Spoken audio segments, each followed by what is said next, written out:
Então vamos estudar. Eu tenho tentado, nesses dias de ceia, falar sobre Atos, né? Nós estamos estudando Atos também, na escola dominical, e tenho pego algumas coisas pontuais. Talvez a gente volte nesse mesmo tema, quando formos estudando capítulo por capítulo, versículo por versículo, como nós temos feito. Mas hoje eu queria falar com você sobre algo que aconteceu na vida do apóstolo Pedro, em Atos, capítulo 10. Eu queria que você abrisse sua Bíblia lá, Atos dos Apóstolos, capítulo 10.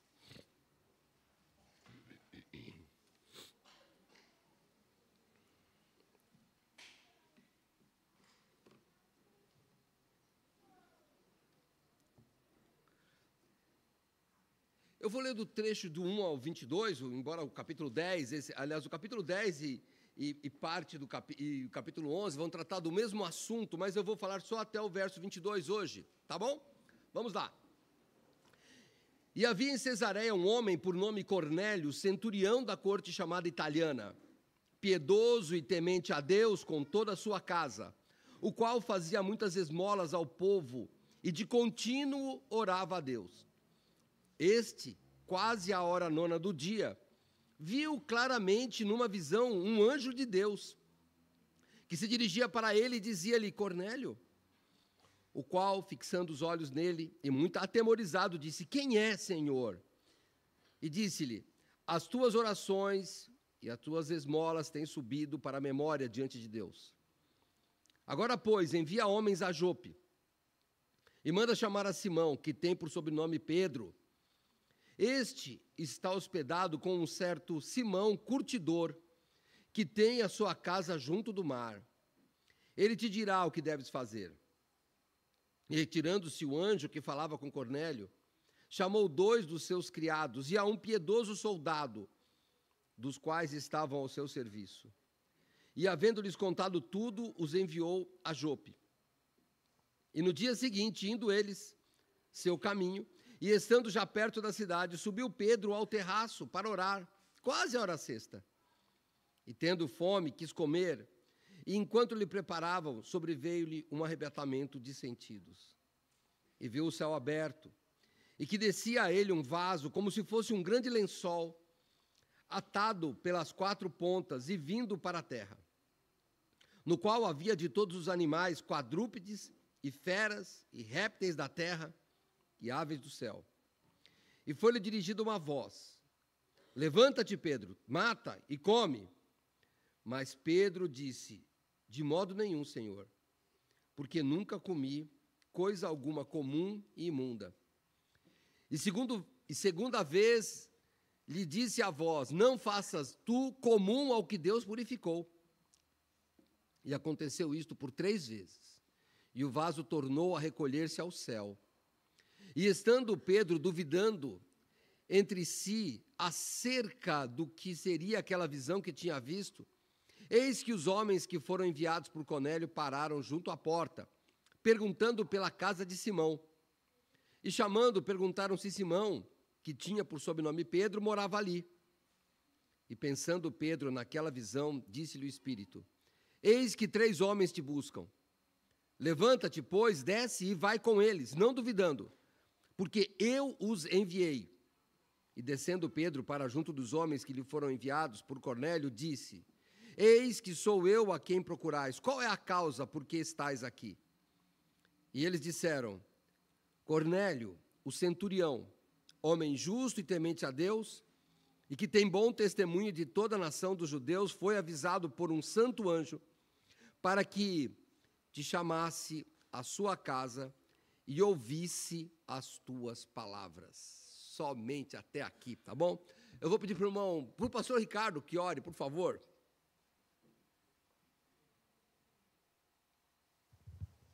Deus Santo, nós louvamos o Teu nome, estamos felizes por mais essa manhã nos reunirmos, ó Pai. Clamamos nesse momento pela mensagem que nós ouviremos, que a Tua palavra, ó Deus, possa tocar em nossos corações, possa assim gerar transformação em nós, ó Pai. Abençoe o pastor Viano, ó Deus, iluminando a tua mente, ajudando a lembrar também de tudo aquilo que ele estudou, ó Deus, e que assim a tua palavra, por meio do teu Espírito, possa correr nos corações aqui, ó Deus, e que possamos render glórias ao teu nome. Pedimos isso no nome santo do teu Filho Jesus. Amém. Amém. Obrigado, irmão. Nós vamos pensar que nós temos muitas tarefas e, às vezes, as tarefas na própria igreja nos deixam plenamente satisfeitos. E eu quero pensar nisso hoje. Nós, eu digo somente vocês que foram para a viagem missionária, mas toda a igreja acabou indo. Todos nós voltamos felizes com vários resultados, né? Puxa, o trabalho, a comunhão, os problemas contornados, pessoas se convertendo, cultos cheios, foi muito bom. E eu queria falar com você que está aí satisfeito, só continue satisfeito, mas pense o seguinte: no último batismo, eu falei de Felipe. Felipe era um diácono, havia um problema lá na igreja de Jerusalém, com as viúvas, né? Precisava de administrar isso, então tinha que distribuir cesta básica.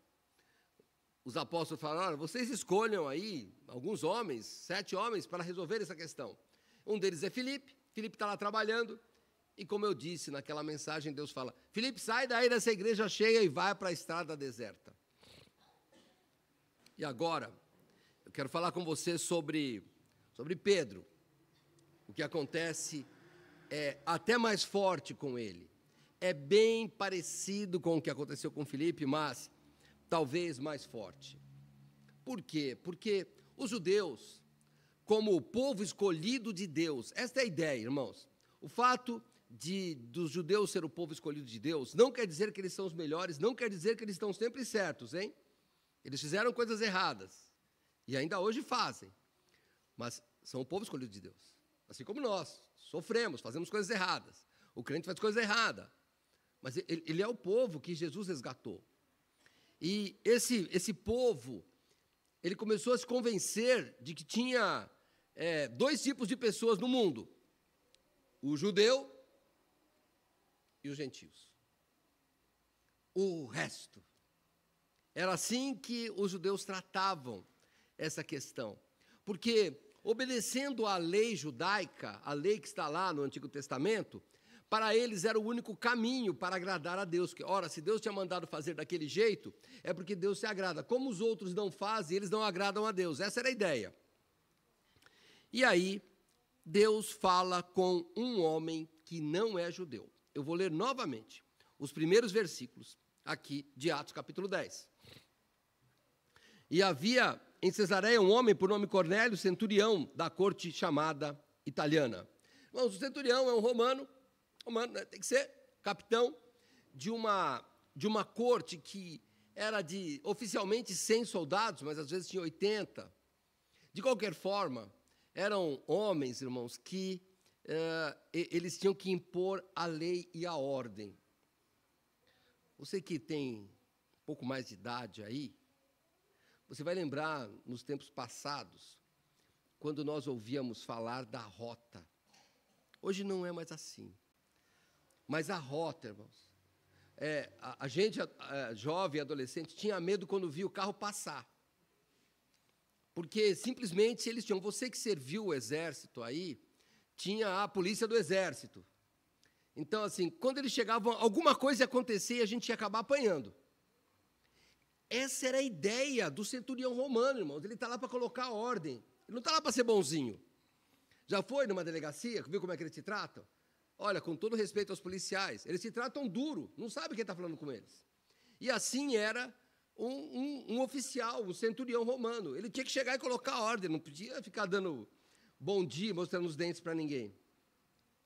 Mas aqui diz que este homem, chamado Cornélio, ele era piedoso, temente a Deus com toda a sua casa, ao qual fazia muitas esmolas ao povo e de contínuo orava a Deus. Irmãos, Cornélio era um homem diferente, até não somente diante do governo romano, diante dos centuriões, como ele era um homem diferente diante dos cristãos, no caso, ou dos judeus. Porque ele era um homem que não tinha nacionalidade judaica. Ele fazia oração. Irmãos, ele praticava. O pastor Neil sempre fala, e é verdade, se você seguir a Bíblia, não precisa nem de ser crente. Aqui nesse mundo vai dar certo a sua vida. Vai dar certo. Pega o seu casamento dentro da Bíblia, vai dar certo. Vai dar certo. A vida eterna é só com Cristo. Mas a vida aqui já funciona se você usar a Bíblia. Já funciona. Porque ali estão os preceitos para que as coisas aconteçam.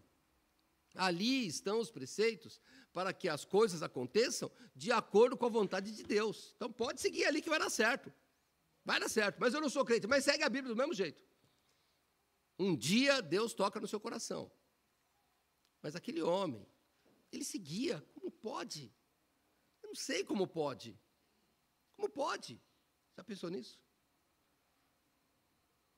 Senhor, eu tenho colegas no meu serviço que não são crentes, mas eles agem tão certinho. Talvez se você parar agora para pensar, você vai encontrar algum Cornélio na sua vida.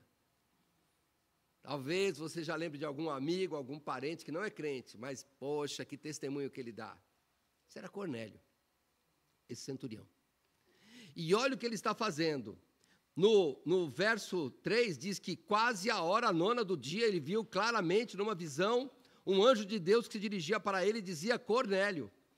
Ele estava ali por volta do meio-dia, ele estava orando, irmãos. Ele estava orando, ou aparentemente orando, pode ser, porque como dizer que de contínuo orava a Deus, a ideia pode ser que ele estava sempre em espírito de oração, ou fazendo as coisas debaixo da vontade do Senhor.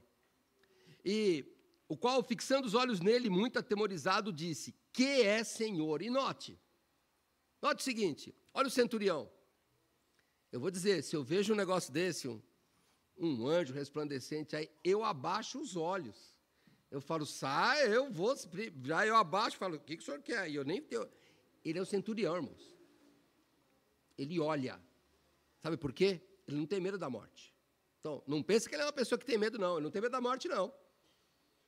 Coragem, todos devem ter. Ele tinha coragem. É uma característica que aparece no outro versículo. Ele fixou os olhos. Falou, o que é, Senhor? E disse, as tuas orações e as tuas esmolas têm subido para a memória diante de Deus. Agora, pois, envia homens a Jope. Manda chamar a Simão, que tem por nome Pedro, que tem por sobrenome Pedro. Ele está hospedado com um certo Simão curtidor, que tem a sua casa junto do mar. Ele te dirá o que deves fazer. Irmãos, um homem acostumado a receber ordem.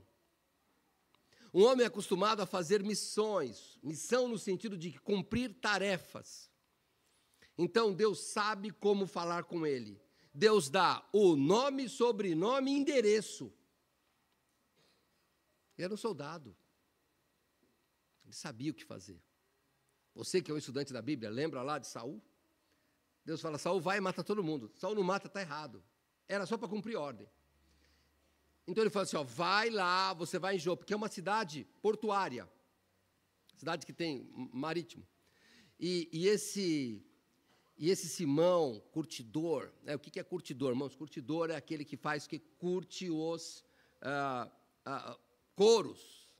Então era um homem que tinha que morar longe de Jerusalém mesmo, porque ele tinha um serviço que era impuro. Ele vivia tratando com animal morto. E o curtidor, ele usa produtos que cheiram mal. Então, uma casa de curtidor não é uma casa muito, muito boa, porque é cheirosa. Você que já lidou com couro, o couro tem um cheiro muito ruim, muito forte, enquanto está nessa fase curtindo. E ele falou, você vai lá, o endereço dele é Casa de Simão, o Curtidor. Então, nome, endereço, esse é o CEP. Porque quando você chegar lá, você vai encontrar esse homem. E o que é que esse homem, o que Deus diz para ele? Olha, o que ele faz? Olha, verso 7. E retirando-se o anjo que falava com Cornélio, chamou 2 dos seus criados e a um piedoso soldado do que estavam aos seus serviços. E, havendo-lhe contado tudo, os enviou a Jope. Irmãos, olha o cuidado desse homem. Notou que ele manda 2 servos, mas o soldado, um piedoso soldado. Irmãos, se um comandante manda você ir para um lugar, o que ele vai imaginar? Eu vou meter o pé na porta e já ficar com a arma e falar assim, vem aqui te chamar ele. Ele manda um piedoso. O que é um piedoso? É uma pessoa que é devota do Senhor. Porque ele conta tudo para esse soldado e para os servos. Quem que vocês acham? Desses três, eram três, né? Três que eles mandou. Quem você acha que mandava? Era o soldado. O soldado que tinha arma. O soldado que tinha a carteirinha para passar em alguma eventual barreira. O soldado é que quando algum outro soldado, para onde vocês vão, ele é uma carteirada. Sou servo de Cornélio. Não tinha uma carteira, mas sou servo de Cornélio. Pronto. Passagem livre, mas ele manda um piedoso soldado. A nossa viagem missionária é aberta para quem quiser ir. E vou lhe dizer, você foi considerado piedoso. Se não é, pense melhor. Porque essa tarefa é para alguém piedoso. Para uma pessoa que quer ir lá para servir a Deus, não para pegar o seu próprio... Vou lá para me divertir, vou lá porque... Não é isso, vocês sabem que não é isso. Assim como o pessoal que ficou na vigília aqui, né? Sabe que tem gente que deve gostar da vigília. Pastor, a gente passa bem aqui, pastor. Cada comida que vem aqui que você fala assim, ai, ai, ai. Pecado da gula. Aqui a gente fala, pessoal, tem que tocar um sino aqui. Volta, pessoal, que eles não querem parar de comer. É bom o negócio aqui, pastor. Mas a gente não pode ficar aqui por isso. Então, lembre-se que se você tem uma missão, você é piedoso. Mas daí há um problema. E um problema bem sério. Porque Deus, irmãos, lembra? Ele é o Senhor do universo. Você saiu da sua casa e veio para cá. Talvez alguém tenha ficado em casa. Mas, olha, não se preocupe. O Senhor Deus, Ele está, assim, administrando tudo. Você aqui, seus parentes em casa. Ele tá administrando tudo. Não se preocupe, não se preocupe. Nós não temos muito aqui no Brasil a cultura de jogar xadrez, né? Que não é um jogo, irmãos, é um negócio bem diferente, xadrez. Xadrez, irmãos, é um jogo, mas que ele é uma guerra. É um jogo de estratégia. E eu acho que é o melhor jogo de estratégia que existe. Melhor. Porque quando você mexe uma peça, você mexe em tudo. E ali está o que Deus faz. Ele mexeu com você aqui, mas ele mexeu em tudo. Em tudo. Ele já está sabendo a terceira, a quarta, a quinta jogada. Ele já está sabendo.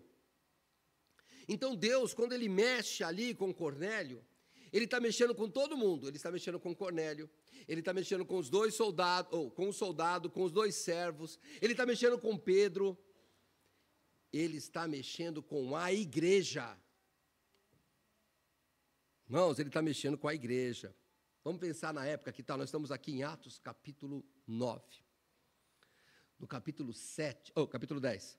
No capítulo 7, irmãos, um outro diácono, Estevão, é apedrejado. E isso causa uma comoção. Você quer ver? Vamos lá para Atos, capítulo 8, verso 1. Atos, capítulo 8, verso 1. E também Saulo consentiu na morte dele, Estevão, tá? E fez-se naquele dia uma grande perseguição contra a igreja que estava em Jerusalém, e todos foram dispersos pela terra da Judeia e Samaria, exceto os apóstolos. Que bom, eles foram dispersos, mas lembra, são crentes. Crentes no sentido, são pessoas que creem em Jesus Cristo, o Messias. O que eles vão fazer? Eles vão pregar o Evangelho. E eles estavam felizes por pregar o Evangelho. Eles saem falando, testemunhando. Lembra que lá no começo, em Atos, capítulo 1, verso 8, Deus falou que eles iam receber o poder, eles iam receber o Espírito Santo. Esse poder serviria para quê? Lembra? Para que serve? Para testemunhar, não é isso, pessoal? E sereis minha testemunha. É isso aí? Cadê o Wellington? Está acordado aí? Ô, Wellington, fala você aí, pelo menos está acordado. Era para testemunhar, certo, Wellington? Aí, ó. Oxa, acorda aí, pessoal. Agora veja o que o Wellington fica reclamando de vocês aqui. Acorda. Ah, já são 9h44, hein? Já acordou aí? Ó. Pronto? Pronto. Vamos lá. Então, é para ser testemunha. Eles vão ser testemunha. Só que, quando vai, pastor Neil, o pessoal para a viagem missionária, quando vem os irmãos ficarem aqui na vigília, são pecadores. São pecadores. Não sei como é que é na viagem missionária. Mas é claro que na vigília tem aqueles que querem dar quer dar um nó na gente, né? Fala que vai orar e dá uma olhada e ficar escondido no banheiro. Tem aquele que fica na fila esperando a hora de comer. Eu não vi, tá, irmãos? Eu não estou julgando você, eu estou falando o que eu acho. Como lá, na viagem missionária, deve ter um pessoal também que espera mais um pouquinho, que eu vou daqui a pouco. Deve ter aquela pessoa, porque é tudo pecador. Tudo pecador. E esse povo aqui que foi disperso, também era, olha o que eles fazem. Vai lá para Atos 11, dá um pulo lá para frente. Atos 11, verso 19. E os que foram dispersos pela perseguição que sucedeu por causa de Estevão, lá no capítulo 7, caminharam até a Fenícia, Chipre e Antioquia, não anunciando a ninguém a palavra, senão somente aos judeus. Pecadores. Eles ainda tinham a ideia de judeu e gentio. Eles saem pregando o evangelho, mas só para os judeus. Qual era a mensagem? O Messias chegou. Continuamos a ser o povo escolhido. Aliás, Jesus falou que a salvação vem de quem? Dos judeus. Então, era essa a ideia deles. Mas daí, o que nós vemos aqui em Atos, capítulo 10 de novo, onde nós estávamos? Deus chama Cornélio sem usar ninguém da igreja. Não podia. Olha, pensa comigo. Do mesmo jeito que Deus manda Filipe falar com o eunuco, ele não podia tirar alguém e falar, vai lá e fala com o Cornélio? Podia. Podia. E por que eu, estou interpretando, hein? Eu vou falar direto com eles. Porque o Senhor Deus, Ele não segue o nosso método. A viagem missionária está dando certo? Tá. Esse método está dando certo? Tá. Até que dia? Até o dia que Deus falar, muda. E sabe o que nós vamos fazer? Nós vamos mudar. É isso que vai acontecer. E aí, vou voltar, quero falar de Pedro, né? Volta lá. Vamos pensar em Pedro. Você já imaginou que Pedro era o líder da igreja? Mas ele não era o líder porque mandava. Irmãos, Pedro foi testemunha dos momentos mais íntimos de Jesus. Pedro afundou na água, Jesus levantou. Pedro negou, mas Pedro foi restaurado. Pedro, ele esteve no sepulcro, lembra quando vai... Pedro aparece, irmãos, olha, acho que em cada fato, depois da ressurreição de Cristo, ou depois da crucificação de Cristo, Pedro vai aparecendo em quase todos os fatos relatados, irmãos, quase todos. Pensa em Pedro. Maria Madalena vai lá e avisa Pedro e João. Quem vai lá ver? Pedro e João. Eles vão lá ver. Quem que vai lá e vê o túmulo vazio? João entrou primeiro, tudo bem. Mas depois vem Pedro. Pedro está lá. Depois, Pedro está pescando. Quem aparece? Jesus. Ele comeu do peixe assado por Jesus. Depois ele vê Jesus subir ao céu. Não bastasse isso, irmãos. Atos capítulo 2, desce o Espírito Santo, o pessoal começa a falar num monte de língua, aí fala um monte de nações representadas ali, vamos falar das nações de hoje, não eram essas, mas vamos lá. Tinha lá inglês, espanhol, chinês, japonês, sei lá o que tinha lá, e eles começam a falar nas línguas deles. Todo mundo interpreta, entende. Fala, não é possível o que está acontecendo. Quem explica? Pedro. Irmãos, que mais? Olha, quando vai lá, ele vai pregar, 3.000 pessoas se convertem. Não, multidão. Que mais acontece que lá? Irmãos, quando tem problema na igreja, Ananias e Safira são um casal que se acertam para enganar a igreja. Quem administra essa crise da igreja, a crise de confiança? Pedro. Não bastasse isso. A menina doente lá, Tabita, ele ressuscita. Irmãos, olha, Pedro, irmãos, ele está assim, tão forte. Eu não lembro onde que eu coloquei aqui, mas eu vou Eu vou só lhe dizer o que aconteceu depois. Eu não devo ter anotado aqui, mas Pedro, irmãos, ele estava assim, tão no auge do sucesso da carreira cristã, que a Bíblia diz que as pessoas levavam os enfermos para ele, para que a sombra dele passasse. Eu vou parar para dizer para você o que eu acho. Pedro era o apóstolo completo até aqui, na minha visão. O reino de Deus sendo pregado, intrépido. O homem é preso, o anjo solta. Irmãos, ele era assim, era o Pedro, Pedrão.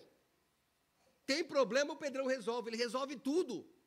A sombra dele resolve. Mas, quando nós vamos para Atos capítulo 10, continua no verso 9. Vamos lá. E no dia seguinte, no dia que Deus fala com Cornélio, Pedro está lá na dele, trabalhando. Eu não vou dizer que Pedro estava lá, sou bom. Não, acho que não. Você vai ver que ele não é, não. Mas ele estava naquele ministério de sucesso, sabe? Sabe, eu, pastor Neil, pastor Ricardo, contente com a igreja, contente com as conversões. Cadê o Ricardo? Contente com a placa nova. Sabe quando a gente está assim, felizaço, fala, esse negócio está indo bem, senhor, obrigado, hein? Aí vem verso 9. No dia seguinte, porque Deus, eu vou usar aqui, não fique, não pense que é heresia, mas você que joga xadrez vai entender, mas o grande enxadrista, o grande homem da estratégia, o Senhor do universo, ele está mexendo as peças. No dia seguinte, indo eles, seu caminho, aqueles três, e estando já perto da cidade, subiu Pedro ao terraço para orar, quase a hora sexta. E tendo fome, quis comer. E enquanto lhe preparavam, sobreveio-lhe um arrebatamento de sentidos. E viu o céu aberto, e eis que descia a ele um vaso, como se fosse um grande lençol atado pelas quatro pontas, vindo para a terra, no qual havia de todos os animais, quadrúpedes, feras, répteis da terra, aves do céu. E foi-lhe dirigida uma voz que dizia assim: levanta-te, Pedro, mata e come. Mas Pedro disse: de modo nenhum, Senhor, eu sou o apóstolo completo. Desculpa, não falou isso não, estou brincando. De modo nenhum, Senhor, porque nunca comi coisa alguma imunda, ou comum ou imunda. E segunda vez disse a voz: não faças comum ao que Deus purificou. E aconteceu isso por 3 vezes, e o vaso tornou a recolher-se. Irmãos, Pedro era o apóstolo quase completo. Qual era o problema? Ananias e Safira? Não, já tinha resolvido. Os doentes? Não, já tinha resolvido. As viúvas? Não, já tinha resolvido. Uma menina morta? Não, já tinha resolvido. O que faltava para Pedro ser o completo? E eu quero que você, que é uma pessoa ativa na igreja, pense. O que falta para você ser mais completo? O que falta? Está contente com o seu ministério? Toca bem, canta bem, prega bem, igreja crescendo, muito visitante, todo mundo trabalhando bem. Falta alguma coisa? Só temos que pensar o seguinte, irmãos. Nós cantamos, né? Senhor, faz de mim um vaso novo. Quero ser um vaso na mão do oleiro. A gente fica todo feliz para cantar isso. Irmão, ser vaso na mão do oleiro quebra. Porque sabe qual é a nossa ideia de vaso na mão do oleiro? Pelo menos a minha ideia, talvez você não, mas eu, pecador, eu sou um barro e Deus vai moldando até ficar bonitinho. Essa é a ideia. Mas não é isso que está na Bíblia.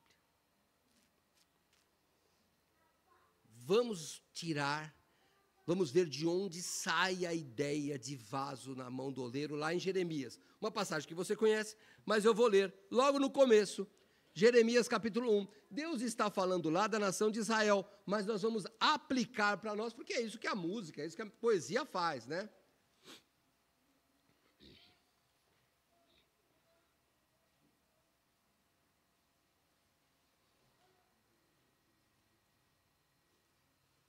Deixa eu ver aqui. Não, ixi, eu pus uma e não é.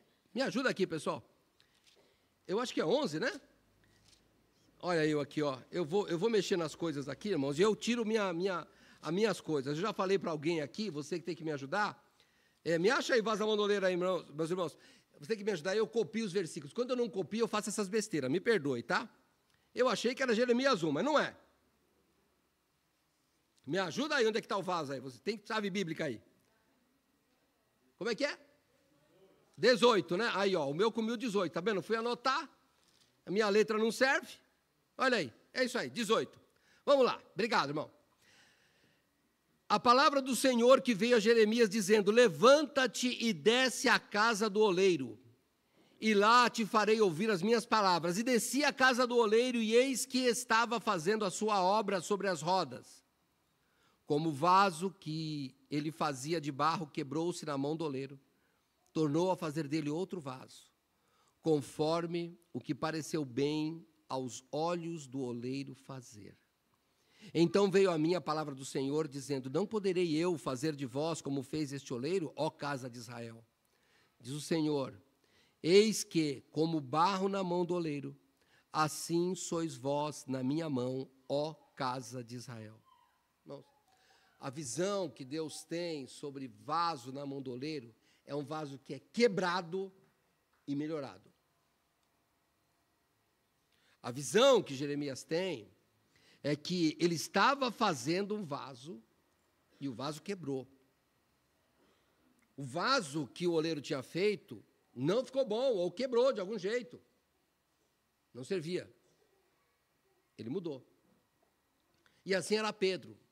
Ele era um vaso e para ele melhorar, para ampliar, ele tinha que ser quebrado. Esse é o processo difícil. A gente quer ir para o céu, mas fala de morrer, vê quem quer. Quer. A gente não quer quebrar. A gente quer ter mais fé, só que a gente não quer passar pelo sofrimento. Pense no que a gente faz. A gente só quer o conforto. E o Senhor Deus quer nos quebrar. Por mais, cheio de sucesso que seja o seu ministério, lembra que Deus tem que te quebrar.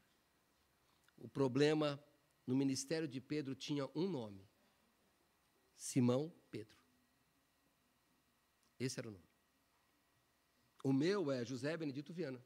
Talvez o seu seja Neu Saborido. Não sei. Cada um tem um nome. Eu só vou te dizer, se você está pensando que para melhorar o seu ministério tem que quebrar o vaso vizinho, não é a visão de Deus, hein? Se você quer saber quem precisa ser quebrado, pegue um espelho e olhe nele. É lá que tem que quebrar. Quando eu preparava essa mensagem, eu fiquei pensando, sou eu que tenho que quebrar. A culpa não é da igreja, pastor Neu. A culpa não é do pessoal do som, não é da música. A culpa é minha. Porque Deus tem que me quebrar. E ele tinha que quebrar mais, porque quando ele quebra o vaso, ele quebra a igreja. Ele quebrou a igreja. Porque, vamos lembrar, a igreja estava fazendo o quê? Até mais à frente, no capítulo 11. Eles estavam pregando só para os judeus. Tinha que ser quebrado também. Eles tinham que ser quebrados. E aí é que nós vamos ver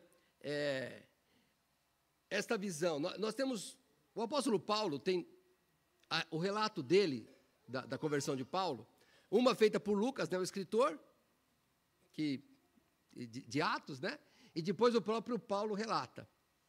Mas este acontecimento aqui de Atos capítulo 10, volta para Atos lá, também tem dois relatos, o relato lucano, né, o relato de Lucas, o relato descrito em Atos, e o relato que o próprio Pedro faz, no capítulo 11.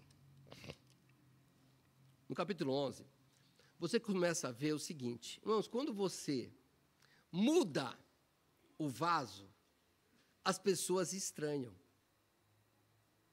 Pessoas estranham. Olha aí, quando você corta o cabelo, deixa a barba crescer, usa bigode, as pessoas sempre estranham. Sempre estranham. Então, por dentro, do mesmo jeito. Por quê? Nós queremos que o Senhor Deus haja de acordo com o que a gente vê que é certo. Não o que ele. Nós queremos saber o que nós queremos que é certo. Olha o que aconteceu. Verso 11, capítulo 11 agora. Vai no capítulo 11. Vamos ver o relato de Pedro. Capítulo 11. E ouviram os apóstolos e os irmãos que estavam na Judeia, que também os gentios tinham recebido a palavra. Porque daí Pedro vai até Cornélio, ele se converte, ele faz um culto lá, é muito interessante. Mas isso chega a Jerusalém. Isso chega lá, estava lá em Cesareia. Isso chega a Jerusalém. E aí os apóstolos começam a ferver a história. Verso 2 do capítulo 11. E subindo Pedro a Jerusalém, disputavam com ele os que eram da circuncisão. Quem eram? Eram crentes? Eram crentes, irmãos. Esses das circuncisões eram crentes. Só que o que eles acreditavam? Olha, Deus escolheu Abraão. Da semente de Abraão, as famílias da terra serão benditas. Jesus veio dos judeus, como ele mesmo disse. A salvação é dos judeus. Para a pessoa ir para o céu, ir para o lugar que Jesus preparou, tinha que ser judeu. Tinha que se circuncidar, tinha que guardar os sábados, tinha que fazer todas as coisas que o judeu faz, ou seja, não comer determinadas comidas. Era isso. Por quê? Para eles, a única religião que salvava era deles. Verso 3, aí eles brigam com Pedro, dizendo, entraste em casa de homens circuncisos e comeste com eles. Dão uma bronca no apóstolo. Aí a situação já muda. E você nota, irmãos, pega a lista de coisas que ele fez. A lista, ressurreição, cura, tal. Fez uma coisa errada, pode esperar, a pedrada vem. Fica aí, bonitão, não. Fez uma coisa errada, vai levar pedra. Não tem essa, irmãos, é assim que é a vida. Bem-vindo, hein? Eu fiz tudo certinho a vida inteira, fiz só isso errado. Pedrada em você, é assim que funciona. Olha Pedro aqui, ó. A igreja cresceu, não por causa dele, mas porque Deus usou ele até aqui. Mas aqui, pronto, leva a pedrada. E o que é que Pedro vai fazer? Pedro começa a explicar. E deu uma olhada, mas Pedro começou a fazer-lhes uma exposição por ordem, dizendo. Irmãos, uma exposição com o máximo detalhes que você pode dar, para que deixar bem claro, sabe? Eu vou traduzir do meu jeito aqui, que não é tradução, hein? Mas Pedro falou, vou desenhar para vocês entenderem. É mais ou menos isso que ele fez, tá? Vou desenhar, para vocês não se enganarem. Então ele começa. Estava eu orando na cidade de Jope, e tive no arrebatamento de sentidos uma visão. Via um vaso, como um grande lençol atado pelas 4 pontas, que descia do céu e vinha até junto de mim.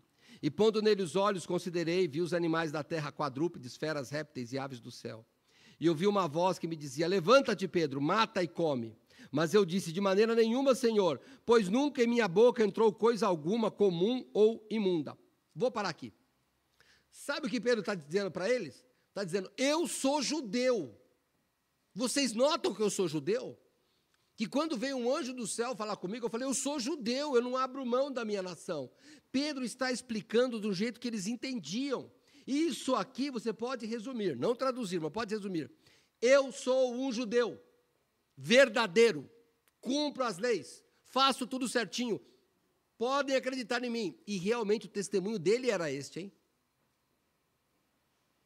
E aí, diz a Bíblia no verso 7, Pedro contando, e eu vi uma voz que me dizia, levanta-te, Pedro, mata e come. Mas eu disse, de maneira nenhuma, Senhor, pois nunca em minha boca entrou coisa alguma comum ou imunda. E aí vem, mas, porém, todavia, a voz respondeu do céu segunda vez, não chames tu comum ao que Deus purificou. E sucedeu isto por 3 vezes, e tudo tornou a recolher-se ao céu. E eis que na mesma hora pararam junto da casa em que eu estava 3 homens que me foram enviados de Cesareia. E disse-me o Espírito que fosse com eles, nada duvidando. E também estes 6 irmãos foram comigo, e entrando em casa daquele homem, e contou-nos como vira em pé um anjo em sua casa, ele dissera, envia homens a Jope, e manda chamar a Simão, que tem por sobrenome Pedro, o qual te dirá palavras com que te salves, tu e a tua casa. Na verdade, irmãos, Pedro, quando ele fala isso, ele diz, olha, acima de tudo está Deus. Lembra que Jesus tinha dito, amar a Deus sobre todas as coisas? E quando Deus fala, não faças impuro o que eu, Deus, fiz puro, Pedro fala, acabou tudo. Acabou tudo, porque Deus decide. E aí acabou. Acabou. Quando Deus decide, acabou. É a última palavra. Ele é o alfa e o ômega, ele é a primeira e a última palavra. E aí, quando ele fala isso, aí ele convence. Mas, irmãos, nosso tempo já foi. Quando você vai em Gálatas, você vê que Pedro teve os seus problemas. Não foi assim facinho para ele. Quando ele estava no meio do judeu, ele ficava meio receoso de sentar com os gentios, né? Se você é como eu, que se converteu já adulto, Pedro é aquele que quando vai na festa dos parentes que não são crentes, a gente não sabe o que fazer. Fica perto do pessoal bebendo, mas não pode beber. Fica conversando com o pessoal que fala besteira, mas não pode rir, porque é difícil. A gente não sabe o que fazer quando está nos parentes descrentes, porque eles não entendem. É o que Pedro sentia lá. Quando ele ficava perto dos judeus, ele não podia falar, bom, deixa eu comer com os gentios também, porque daí ia sobrar para ele, irmãos, ninguém quer encrenca, nem ele. Mas ele reconheceu que Deus estava quebrando aquele vaso. E quebrando por uma razão, irmãos. Porque Pedro, apesar de todo o sucesso que ele estava tendo como apóstolo, ainda era um vaso pequeno para a grande obra que o Senhor Deus tinha na vida dele. Pense nisso. Você se lembra do milagre daquela viúva nos tempos de Eliseu, que ela falou, eu tenho uma dívida aqui, meus filhos serão escravos. Eliseu disse, o que você tem? Eu tenho uma botija de azeite. Não está na Bíblia. Vou só imaginar com você. Você sabe o que aconteceu. Eliseu falou assim, vai, pega vasilhas com o vizinho, quantas você quiser, e o azeite não vai acabar. Irmãos, Deus não podia falar para ela assim, olha, através de Eliseu, né? Pega o azeite e vai usando e você vê que nunca vai acabar. Não podia? Por que vai para os vizinhos? Vou dar a minha interpretação. Porque os vizinhos tinham que saber do milagre. Os vizinhos tinham que participar, porque os vizinhos participaram. Bom, imagina se fosse você, eu estou me imaginando, o pastor Ney, o pastor Ricardo. Você já imaginou? Eu via a minha botija lá cheia. Vou brincar, eu já sou meio cheia de relíquia. Eu falar, não mexe na botija aqui não. Que essa botija já foi usada por Deus um dia. Irmãos, Deus queria que Pedro espalhasse mais. Precisava de quebrar para ser um vaso maior. Então, volta para a gente terminar em Atos capítulo 10. Volta lá.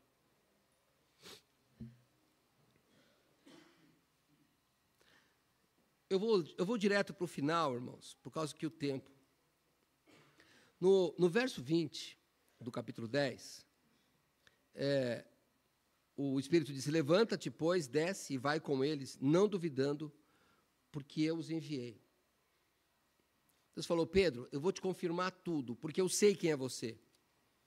Você é aquele que fala, eu vou para a água, pode deixar, depois que afunda você me salva. Eu sei quem é você. Então, estou dizendo, não duvida, hein? Não duvida.